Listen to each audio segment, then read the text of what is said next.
এখানে আপনি খেয়াল করে দেখেন, তাদেরকে বলা হচ্ছে একজন মেসি আসবে, যিনি আসলে তারা আবার সেই ক্ষমতা ফিরে পাবে, কিন্তু সেই মাসিহকে তারা চিনতে ভুল করল।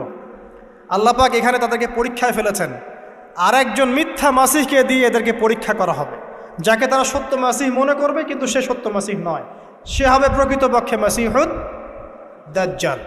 এই দাজ্জালকে তারা মনে করবে সত্য মাসিহ। আল্লাহ রাব্বুল আলামিন ঈসা আলাইহিস সালামকে নামিয়ে সত্য মাসিহের হাতে মিথ্যা মাসিহকে নিহত করাবেন, মেরে ফেলবেন।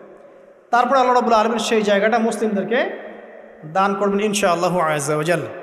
এখন মূল বিষয়টা হচ্ছে যে আশুরা এবং মুহররমের এই 10 তারিখের পিছনে বিশাল একটা হিস্ট্রি আছে, যাবে, হিস্ট্রি শেষ হয়ে যায় নাই। আজকের বিশ্বে সেই বানু ইসরাইলের উত্তরসূরি যারা, তারা তাদের রিলিজনটাকে বিকৃত করে একটা মুভমেন্ট তৈরি করেছে, জায়নিস্ট মুভমেন্ট, এবং এই মুভমেন্ট এখন সারা বিশ্বের